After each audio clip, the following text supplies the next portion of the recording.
New Thought Media Network. We are a global broadcast network of positive music, media, and entertainment, inspiring humanity's evolution along the journey of enlightenment and creating a world of love, peace, empowerment, and prosperity for all. New Thought Media Network. Positively inspiring.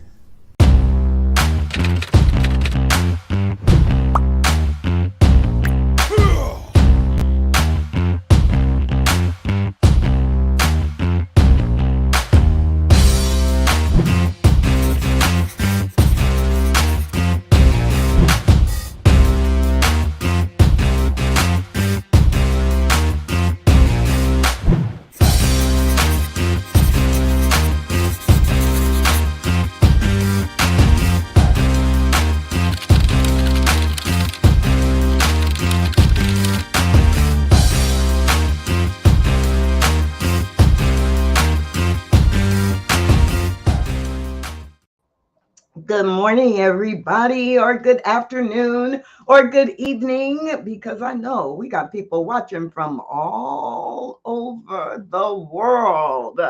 But right here in Dallas, Texas, where I am based, it is morning. I am happy to be diving into this conversation about science of mind. Every Saturday at 9 a.m. Mountain Time, we come together and just dive into the key and core messages from the science of mind. And right now we are going through the actual textbook chapter by chapter. So today I have the opportunity to dive in together with you on chapter 5, which is titled Body. And it is a great chapter for us to be thinking about and talking about. So my name is Tracy Brown. I am delighted to really talk about, think about, and engage with you on this particular topic. And I'm so glad that Wayne and Roy and Diego are hanging out with me right now live. And if you are also live, please don't hesitate to put your name and where you're logging in from in the chat or the comments. So body, beginning on page 98 in the textbook. Ernest Holmes is in this part of the textbook taking us through the different aspects of the one God, the different aspects of what he refers to in the introductory chapters as the thing itself. Because whenever we use God or spirit or the universe or love or any single word to define this infinite intelligence that has an eternal and always present presence, we put some limitations on it just because we're trying to use a word and language is limiting. So last week, Reverend Robert talked about talked about soul. The week before, we talked about spirit.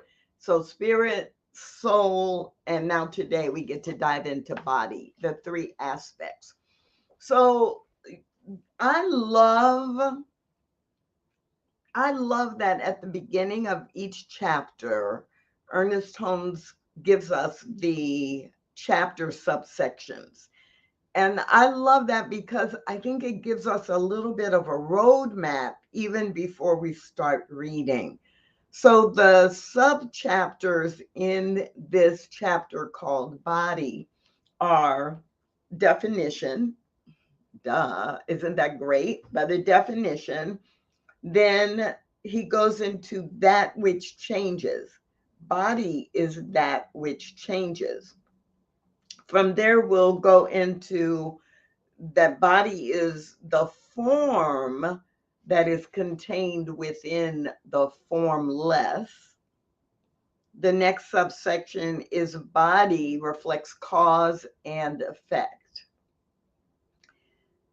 The next section or subsection is there is both unity and multiplicity in body or form. And then he does a great piece on immortality, which I wish we could just spend a week on all by itself. And then the last section in this chapter is a divine mental picture.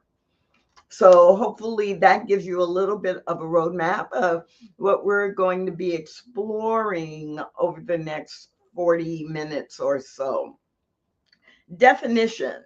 Now, this is critical because if you're not familiar with science of mind and you saw the chapter titled Body, you might think it is about the physical human body and what is happening with the physical human body. But in this case, body is being used in a different way. The first sentence in the chapter, the universe has been called the Great Trinity or triune unity of spirit, soul, and body. The body being the result, the effect, the objectification of spirit.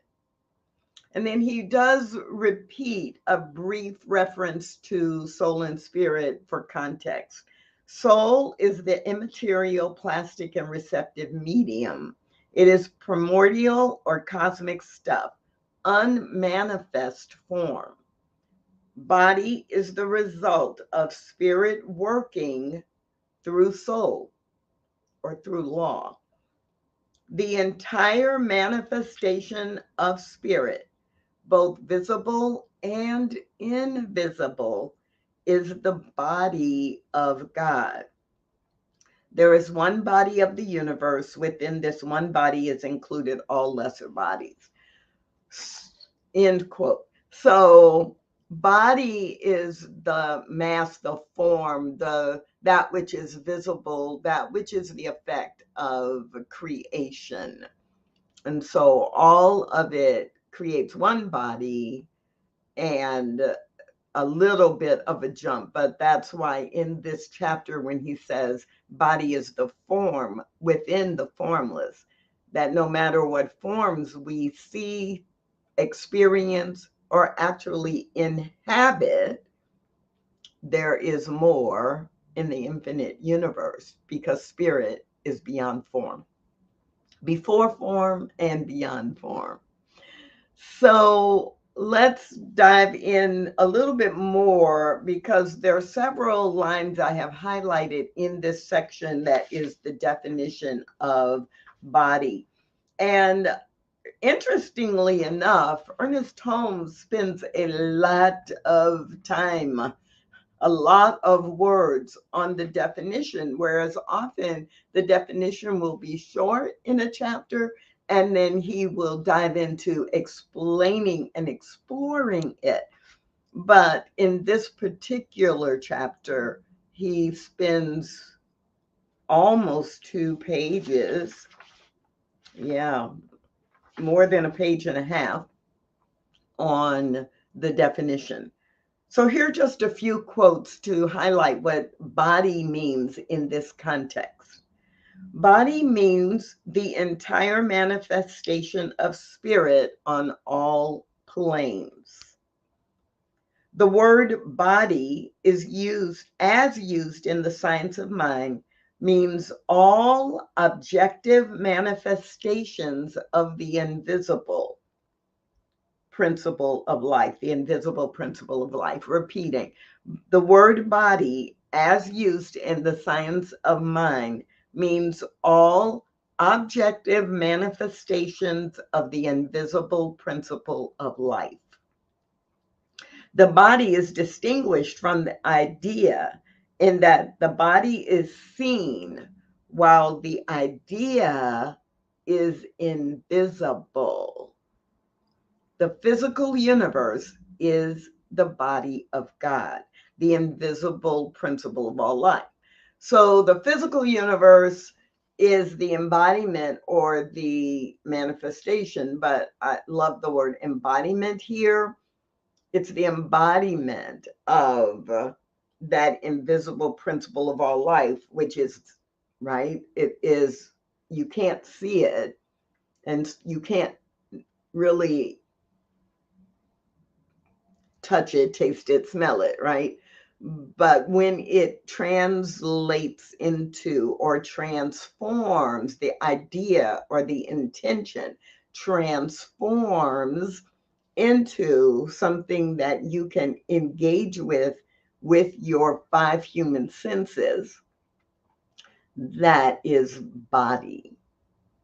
So an animal is body, a rock is body, a flower is body, a human being is body.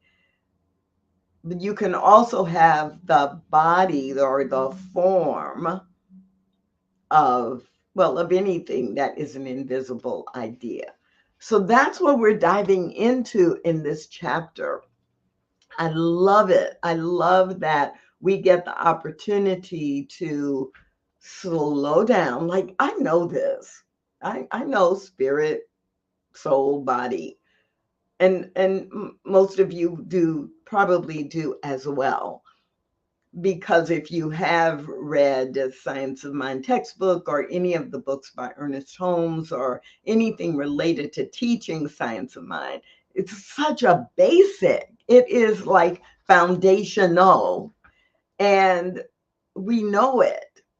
But to stop and slow down and breathe it in and just focus only on that for a few minutes, for me at least, it just makes it go a little bit deeper, even though I'm going deeper here, deeper into my consciousness so that it becomes an automatic way of me understanding. Here are a few other things that Ernest Holmes said about body in the definition section. Body is always an effect, never a cause. Body is always an effect, never a cause. End quote. I know you're rolling your eyes like, Tracy, effect? We just say effect. But when I say it the way we normally say it, effect, it's not always clear whether I'm saying effect with an E or effect with an A. So effect, I am emphasizing that just so that you're clear. It's the effect, it's the effect, it's the result of something, some mental thought, some action taken, right? It is not ever the first cause. And so when we can remember that, it's also easy. It makes it easier to not confuse, not to confuse body with soul. I don't think many people confuse spirit with body in the classes that I've taken or taught. That doesn't happen, but sometimes people confuse soul and body. So body is, as Ernest Holmes says, always an effect, not a cause. A little bit later, he also says this, which I think is interesting, and we don't talk about it a whole lot. Quote, the body is necessary to this plane, since only through a physical body can we properly function here. Now, in this paragraph, he is talking specifically about the human body.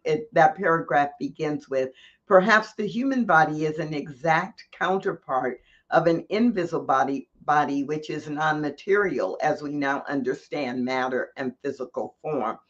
So in this particular case, even though he didn't have the terminology quantum physics, that was beginning, the scientists were beginning to make a connection between matter, invisible to the eye, but matter becoming physical form. And so that was like, that was being talked about or being quote unquote discovered. And so he was linking that science part to science of mind. So the physical body is evolved for the purpose of allowing consciousness to function on this plane. That's the spiritual aspect. The body is necessary to this plane, since only through a physical body can we properly function here. When the body is no longer a fit instrument, the soul deserts it and continues to function on another plane. Now, that is in the definition section, but you can clearly see he is setting us up for a conversation about immortality later in the chapter. I'm just seeing, yeah, I'll share this as well. To say the body is unreal or is not real is a mistake. It is real, but it is an effect, not an entity in itself that is self-creative. And it may yet be proven that the mind completely controls the body and that the body is but a reflection of the mind. If we are to be well and happy, not only the body, but the mind also must be peaceful and harmonious. So in this definition section, he really reminds us of the mind-body connection and that the mind and body are working together. But he does go back again to reemphasize that the body is physical and it is an effect of mental thought. It is an effect of the creation of spirit itself. It is always an effect. So the next section, if you have questions well, number one, my question for you, does any of this resonate with you? And then secondarily, if you have questions about just that basic definition and what it means or how it applies, then don't hesitate to put that question or that example or comment into the comment section or the chat. And I'm going to keep moving into the chapter. It has a very small section called That Which Changes. And I love this reminder, and I agree with what he did. We don't need a big, long reminder, but we do need a reminder. Quote on page 100, "We have learned that spirit is the absolute being, that it is the only thing in the universe which has self-knowingness, volition, choice, or will. The soul is the servant of the spirit and has no choice." Excuse me. "The soul has no choice and no purpose other than to execute the purpose given to it. The spirit of the universe cannot change, being all. There is nothing for it to change into. The soul of the universe must obey the will of spirit. The body of the universe cannot help changing. This is what constitutes the eternal activity of spirit within itself. Since spirit must be manifest in order to be conscious, there must be a way in which it manifests, and there must be a manifestation. Therefore, we have soul and body. Body, the manifestation, and soul, the way or the law by which it manifests. So this is a great question, Roy. So how does the current New Thought philosophy take into account of the quantum theory? So the current New Thought philosophy is the same as the original New Thought. Well, I shouldn't say all New Thought. I should say in Science of Mind. In Science of Mind, Ernest Holmes actually captures it in that earlier paragraph, the second paragraph on page 99, the second full paragraph on page 99. It's just that it wasn't called quantum physics then. A little side note, and then I'll come right back to this. In 1940, I just happen to have the book by me. Let me make sure I got the year right. I was going to say 1947. In 1947, Sarah Flowers wrote a book called Atomic Metaphysics, the electrical principle of man, of humanity. And that was in 1947 when Ernest Holmes was writing the Science of Mind textbook in the, well, we're reading from the late 30s edition. Science was already talking about what we now call quantum physics, but it had not developed into a full science the way we know it now. But our science mind principles really are this is the kind of way the scientists have found to describe what we're describing spiritually, that there's an invisible source of everything, and that because of mental thought or volition, it then becomes something physical. And quantum physics just describes that in terms that scientists would say, there's a quark, there's an atom, there's this thing that is happening, and because we observe it, we are making it be that. And or because we are not touching it, right? We are bringing it into being based on our thought, our perception, our understanding, our knowledge. And so it's really, they are saying the same thing. And many of the teachers in Science of Mind, and many of our teachers of Science of Mind in classes love that quantum physics basically says the same thing and use them in a parallel way. It's not an either or way. It's not which one is right and which one is wrong. They, at least most of the people I have heard talk about it, basically end up saying it's just two different ways of describing the same thing, and they support each other. The author of the 1947 book, Atomic Physics, The Electrical Principle of Man, is Sarah Flowers. And since I am talking about that and mentioning her during Women's History Month, Sarah Flowers is an African-American woman in Los Angeles who completed the professional training from the Religious Science Institute in 1937. And she went on to really work as a teacher and practitioner of religious science for the rest of her life. And she wrote a half dozen books, plus a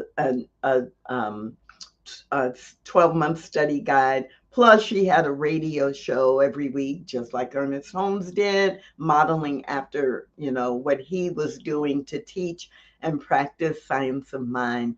And she is a not well enough known jewel within the history of religious science and teaching Science of Mind.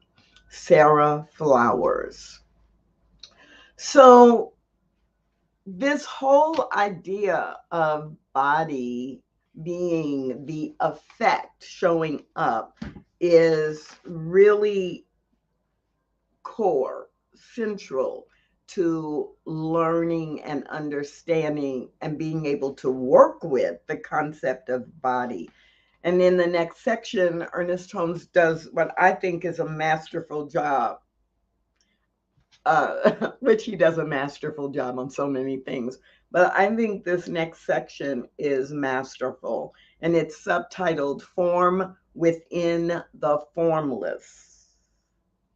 And he starts using our physical human body again because it makes sense, right? We all have our physical bodies, and then we can relate the what we understand about it to other things. Our physical body is like other physical manifestations. The idea of body is an image derived from the fountain of all ideas. The form of body is a materialization from the substance of all forms. All bodies are made out of the same stuff. This one stuff is an inanimate and infinite stuff and is equally distributed in the universe. It is the nature of stuff to take form. Therefore, form is entirely in the realm of effect. It is not self-knowing, it is form. It is the effect. Form is within the formless. Form is not an illusion, even when it is the form of disease. It represents a false conclusion, but is as real as it is supposed to be. If the formless did not take form, spirit would never arrive at self-realization. I just love this section in the chapter, even though I do remember the first time I read it, I was kind of like, what? What form is entirely and form is not an illusion and form what? But after I'd read it about 4 times, I was like, oh, I get it now. Oh, that's deep and simple at the same time. The sentence that often does catch people is this one about disease. Form is not an illusion, even when it is the form of disease. Because if you've been in New Thought for any length of time, you probably have um, heard people in prayer say something like maybe they're praying for someone who has cancer and they'll be like, cancer is an illusion, it is not real. No, that's actually either spiritual bypass or malpractice. The cancer exists, it's been diagnosed, it is showing up and evidencing in body. What's not real is that it is necessary or required. What's not real is that it has more power over wholeness and wellness. And what we also know is sometimes it might be the pathway to wellness or wholeness. And so it's not that it's not real. It's we can say it is not the reflection of the infinite love of spirit. We can say it has no power over defining Tracy's life going forward. We can say a lot of things about disease, but we can't say that it is not, that it is just an illusion. Like someone has an illusion in their mind they have cancer. No, they have some physical evidence. So we are not the invisible human being. We are not the invisible human being, right? We are a form. We are in a physical form so that we can have the human experience and interact with one another.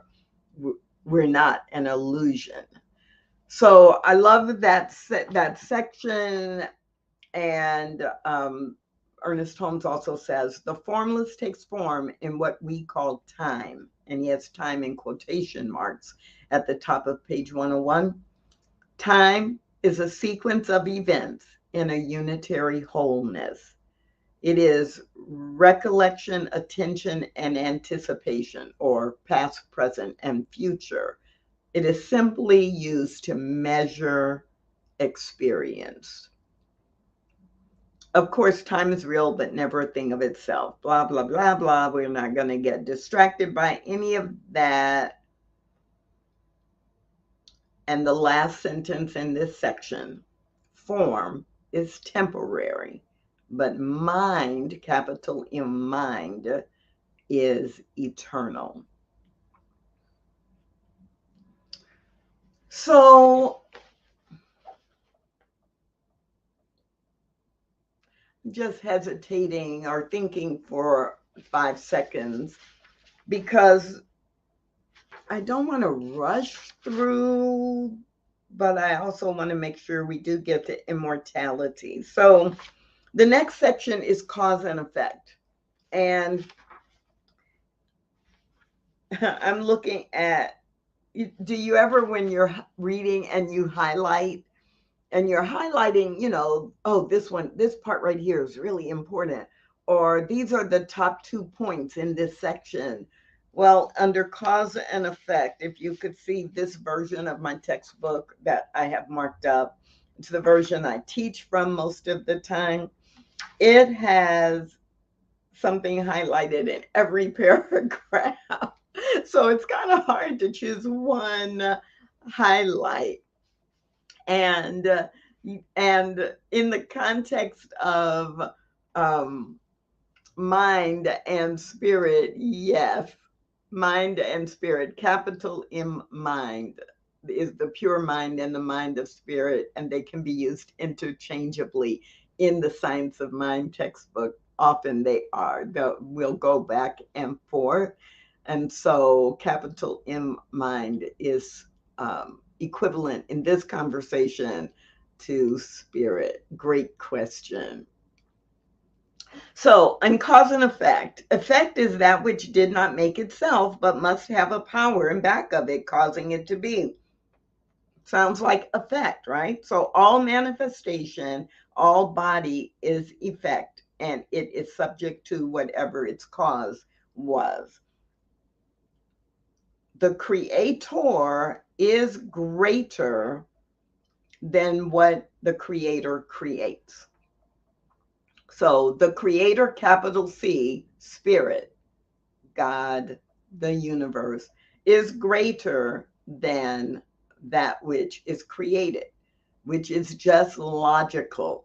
Because if infinite intelligence is infinite and invisible, as it creates from itself, it is still infinite and invisible, and then it creates something specific, which has form, which is the effect, but it can never be the totality of God, mind, spirit. So, quote, everything we see, touch, taste, feel, hear, or grasp with the physical senses is an effect. I want the t-shirt that says all of that. I've thought many times about putting just that one sentence, on an 8.5 by 11 piece of paper and sticking it to the mirror in my bathroom to remind me when I'm giving power and authority to other people, or when my fears are connecting in with I'm afraid of doing something or being in an environment. It's like, no, no, no. Everything we see, touch, taste, feel, hear, or grasp with the physical senses is an effect. End quote.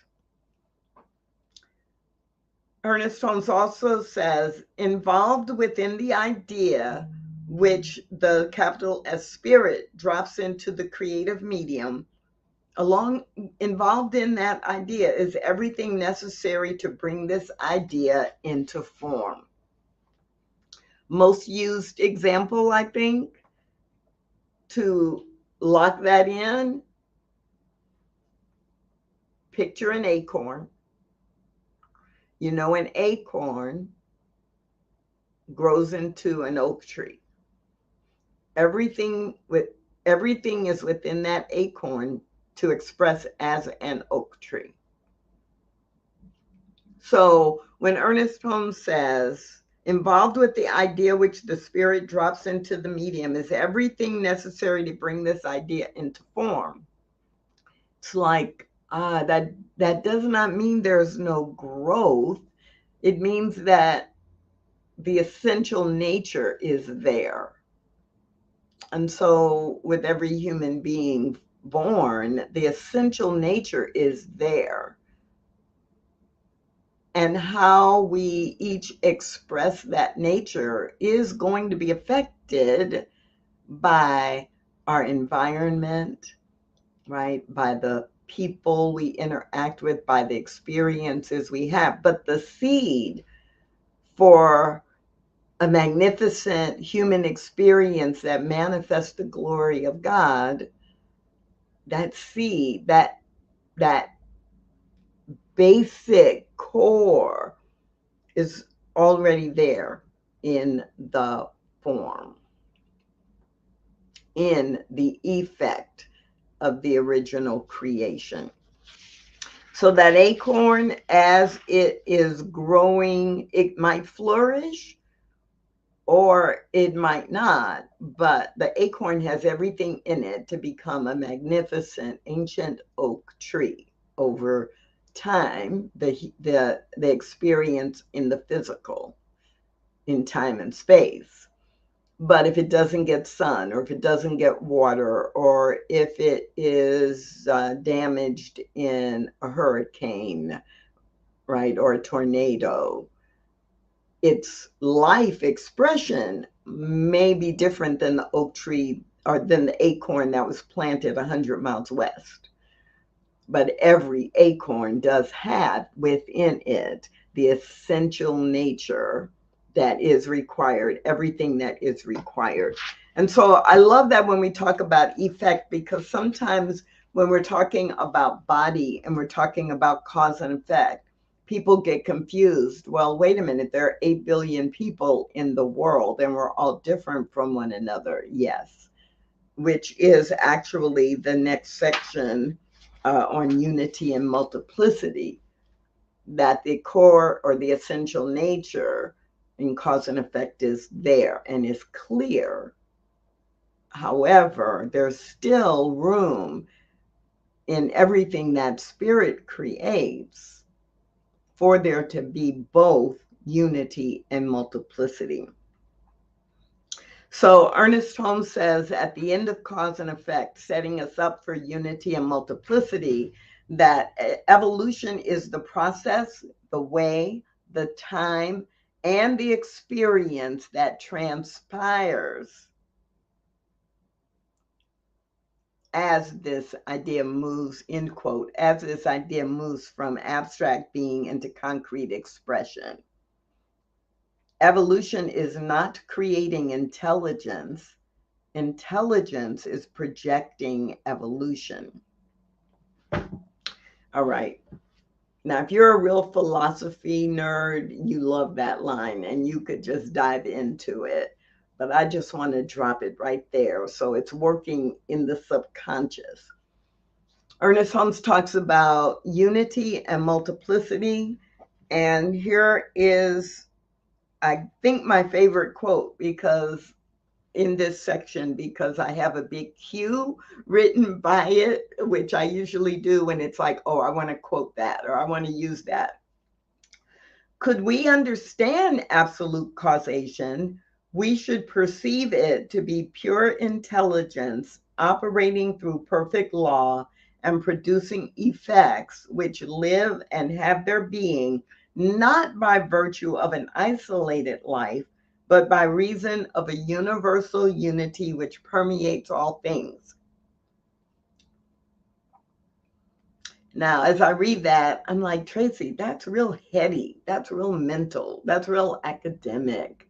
I'm surprised I have the cue by it, except that I do love that it is the reminder that everything is created from one unity, and at the same time, it is created with the ability to be unique based on, as it says, through the expression, whatever happens as it is expressing.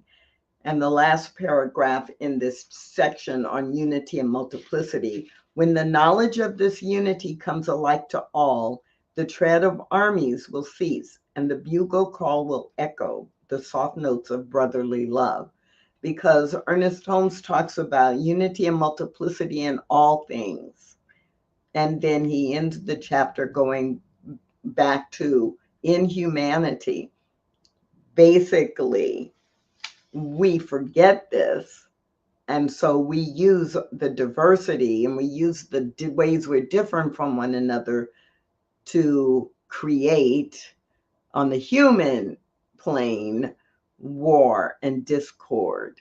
But if we could remember both unity and multiplicity are the effect of spirit creating humanity, then we would echo the soft notes of brotherly love.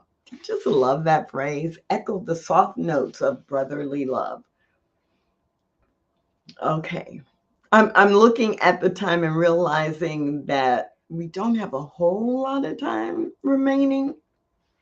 And I do want to spend 3 or 4 minutes on the section in the chapter on body, on immortality.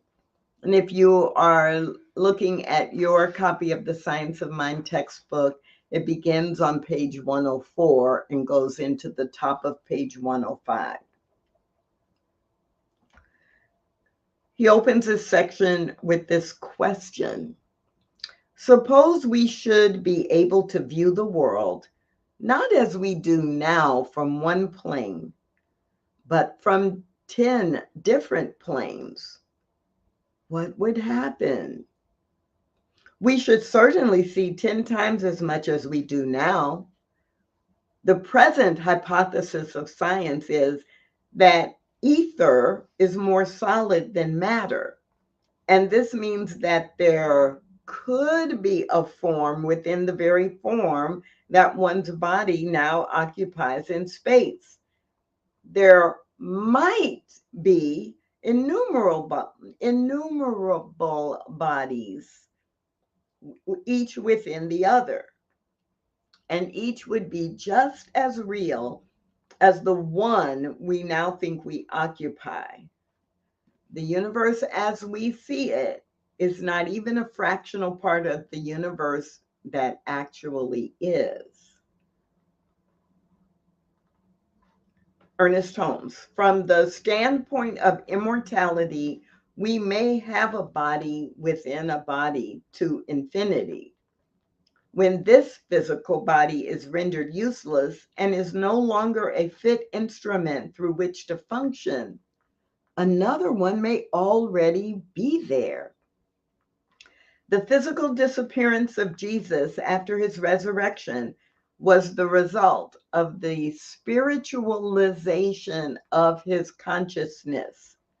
This so quickened his mentality that his body disintegrated, and his followers could not see him because he was on another plane.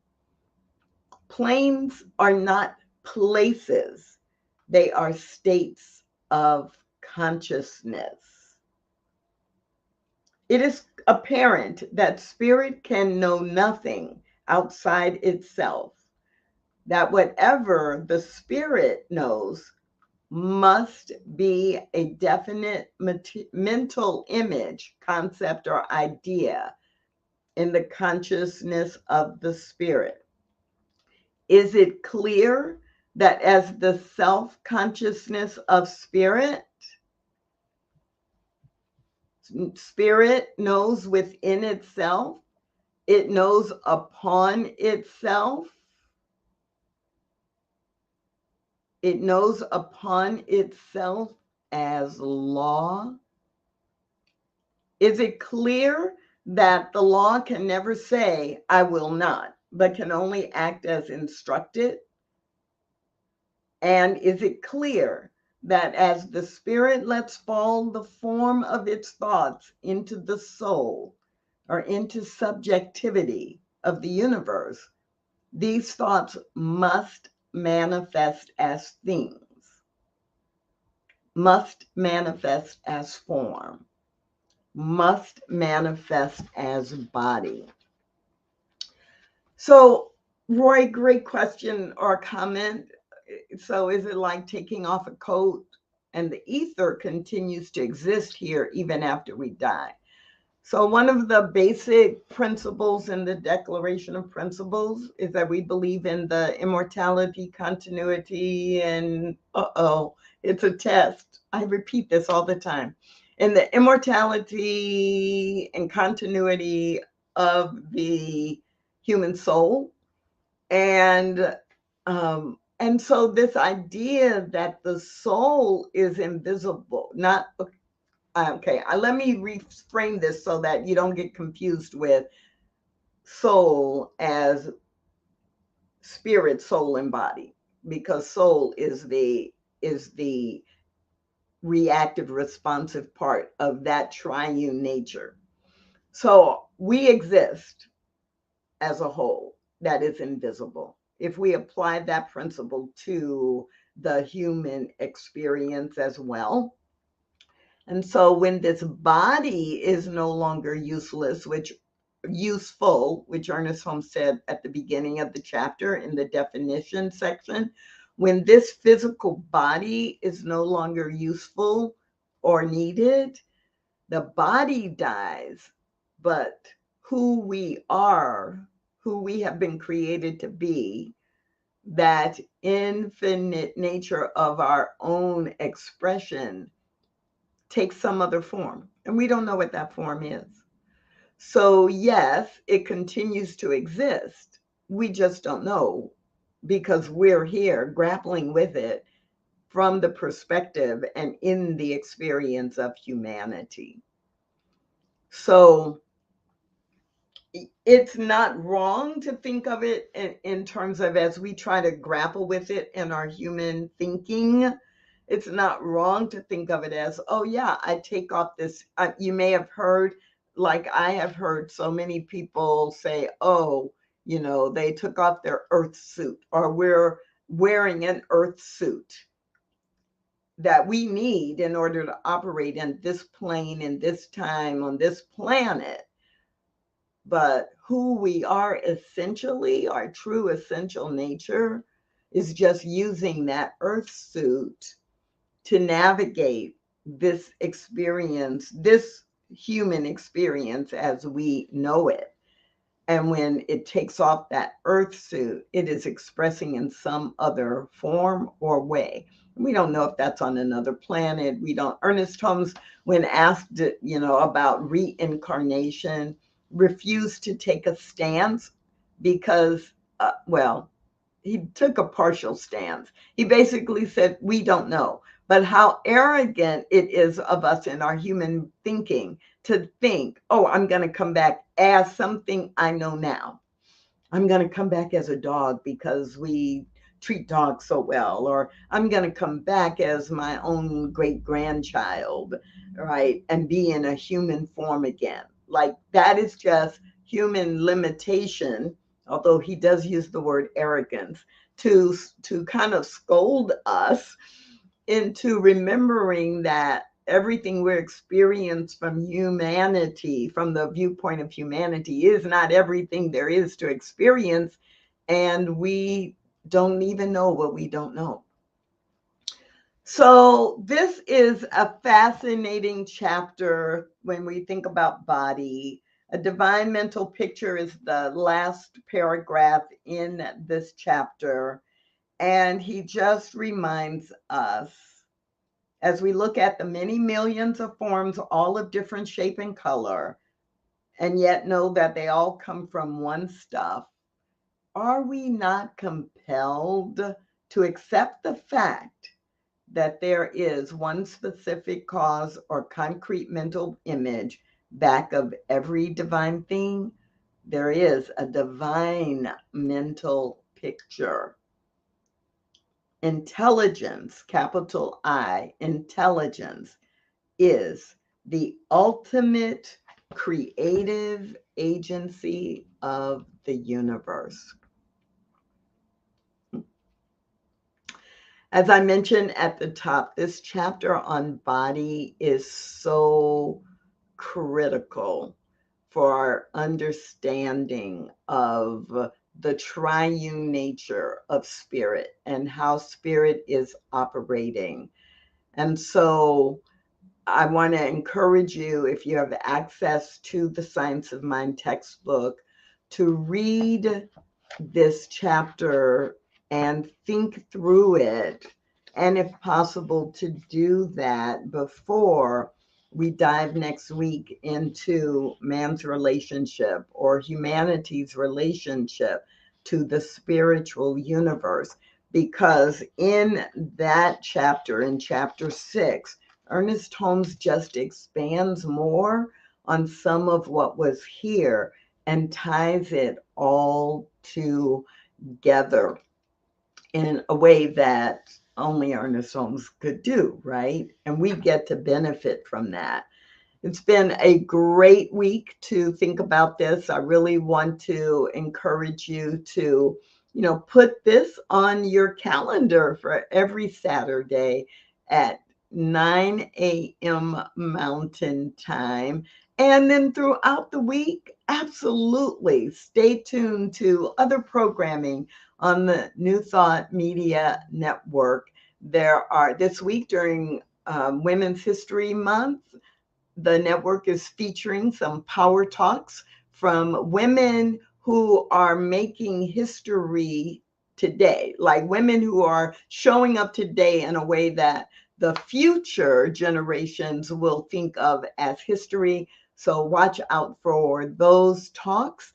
And please, every morning at 7 a.m. Mountain Time, jump into a different spiritual practice every day throughout the week. My name is Tracy Brown. I'm part of the team that brings you the Science of Mind Saturday conversations, and I'm so very glad that you joined us today. Have a great week.